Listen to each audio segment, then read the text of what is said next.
Glass looks clean, smooth, and simple. But before it becomes a bottle, a window, or a phone screen, it starts as rough grains of sand pulled from the earth. The strange part is this: not every sand can become glass. One wrong mineral, one trace of metal, or one tiny impurity can ruin the whole batch. So how does a megafactory take millions of tons of ordinary-looking sand and turn it into something clear enough to see through? Now, let's break it down.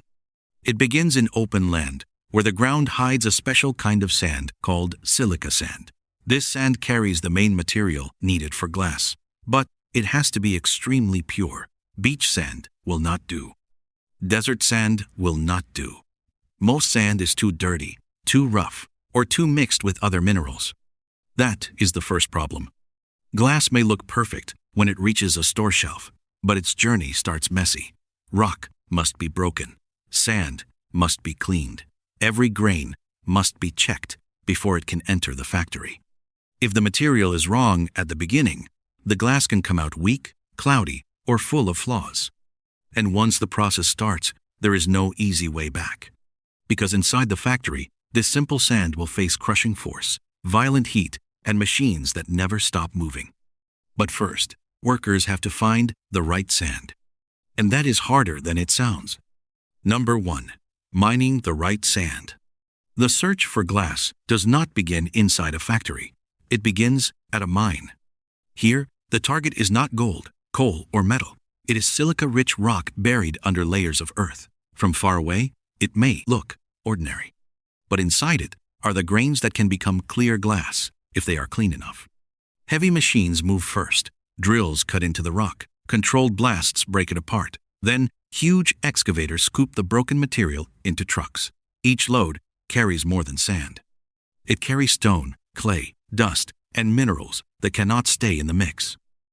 Glass needs sand that is fine, even, and pure. Raw mine material is none of those things. It is rough, it is dirty, and it is full of pieces too large to melt evenly. So the rock is taken to crushing machines. Steel jaws and grinding mills break it down again and again. Large chunks become smaller pieces become rough grains become fine sand. The goal is simple, but the work is harsh. Every grain must be close to the same size. If some grains are too large, they may not melt at the right speed. If some are too dirty, they may leave marks inside the glass. By the time the material leaves the crusher, it finally looks like sand. But it is still not ready. Because the most dangerous flaws are not the ones workers can easily see. They are the tiny traces hiding between the grains.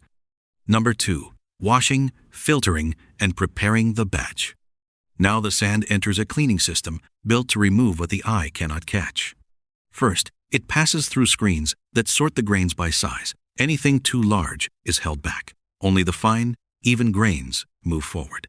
From there, the sand is pushed into washing chambers, where strong water jets strike it from every side. The grains are stirred, soaked, and scrubbed. Clay, dust, and light waste are carried away with the water. But cleaning sand for glass is not just about removing dirt. It is also about removing metal. Tiny traces of iron can change the color of glass. Too much iron can make clear glass look green, smoky, or dull. So the sand moves through separation systems that pull heavier particles away from the lighter silica grains. After washing, the sand is dried and stored. But it still cannot become glass by itself. The batch needs other ingredients. Sodium carbonate is added because it helps the sand melt at a lower temperature. Calcium carbonate is added because it helps make the finished glass stronger. In some factories, broken glass pieces, called cullet, are added too. Cullet melts faster than raw sand, so it saves energy and gives waste glass a second life. For colored glass, special minerals are added in tiny amounts. Cobalt can help create blue glass. Now the batch is ready. Sand, minerals, and recycled glass are measured and mixed with care. But once this mixture enters the furnace, it will never look like sand again. Number 3. Where sand turns into liquid glass. The furnace is the point of no return.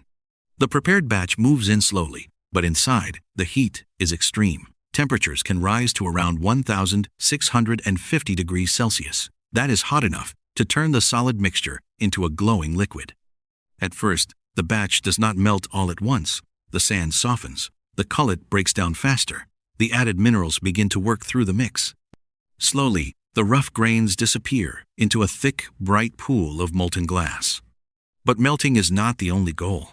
The liquid must become smooth and clean. If gas bubbles stay trapped inside, the final glass may be weak or marked. So the molten glass is held at high heat long enough for bubbles to rise and escape. This is where the factory has to control everything. If the glass is too thick, it will not shape correctly. If it is too thin, it can stretch too far. If the heat is uneven, the batch can turn into a costly failure. Workers and control systems watch the furnace nonstop. The flow, heat, and timing must stay steady. The glass cannot be rushed. After hours inside the furnace, the sand is gone.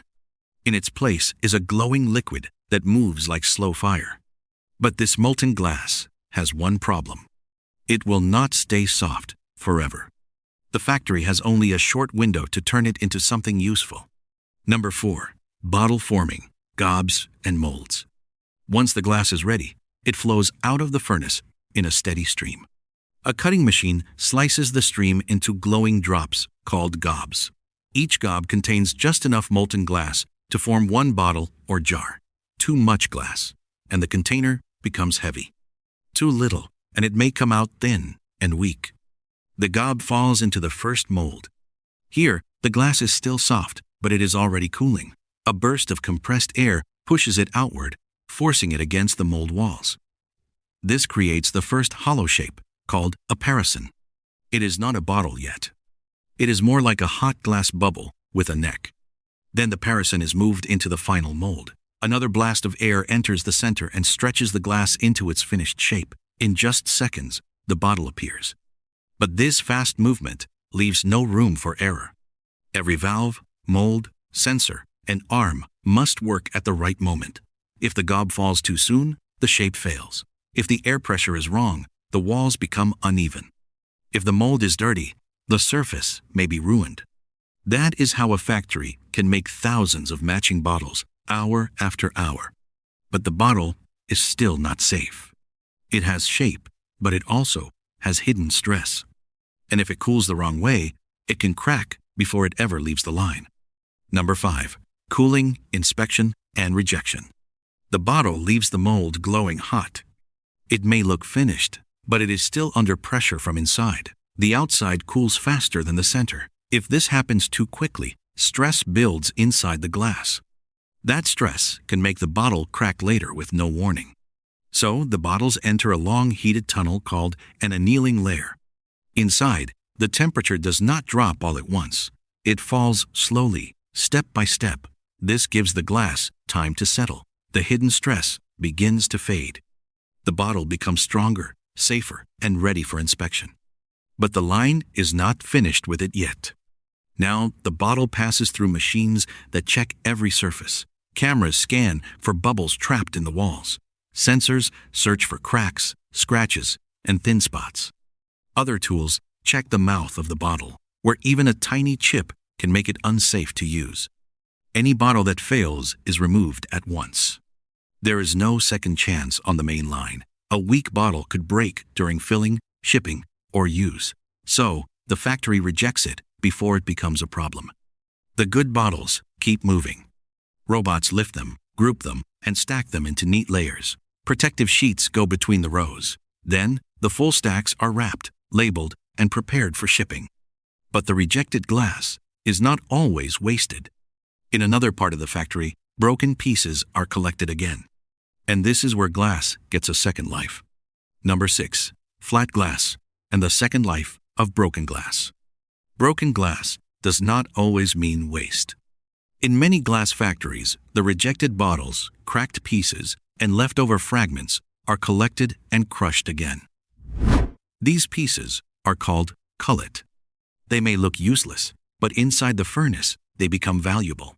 Cullet melts faster than raw sand. That means the furnace needs less energy to turn the batch into liquid glass. It also helps reduce waste, because glass can be recycled again and again without losing its basic quality. But not all glass is made into bottles. Some of it becomes flat glass, the kind used for windows, doors, mirrors, cars, and buildings. This process is different from bottle forming. There are no bottle molds. There is no compressed air shaping each piece. Instead, the factory uses the float glass method. The mixed batch is melted in a furnace until it becomes a smooth stream of molten glass. Then it flows onto a bath of molten tin. The glass floats on top because it is lighter than the metal below it. This is the key moment. As the molten glass spreads, gravity and surface tension help it flatten into a wide, smooth ribbon. The top becomes even. The bottom becomes smooth against the tin. Slowly, the sheet moves forward while the heat is carefully reduced. If the cooling is uneven, the glass can bend, wave, or crack, so the factory must control every part of the ribbon. And once that giant sheet forms, the next challenge is cutting it without breaking it. Number 7. Cutting, polishing, testing, shipping. The wide ribbon of glass now moves out of the hot zone. It looks calm, but it is still not ready. A sheet this large can fail from one bad cut, one rough edge, or one hidden weak point, so the factory treats it with care. First, cutting machines move into position. Some use diamond-tipped tools, others use lasers. They follow exact measurements and divide the long sheet into panels. Each cut must be clean. If the tool presses too hard, the glass can crack. If it presses too lightly, the edge may split later. After cutting, the panels move to edge polishing. The edges are sharp and uneven at first. Abrasive wheels smooth them down. Corners are refined. Rough sides become safer to touch, lift, and install. This step matters because a weak edge can turn into a crack during transport. Then, samples are tested. Some are pressed, some are struck, some are checked to see how they break. Safe glass should not turn into long, sharp blades. It should fail in a controlled way, depending on its final use. Only after these checks do robots lift the panels onto racks. Protective layers are placed between each sheet. The stacks are secured, labeled, and moved toward trucks. What began as sand is now glass for homes, cars, stores, towers, bottles, and screens. But inside another factory, glass is pushed even further, until it becomes strong enough to stop bullets,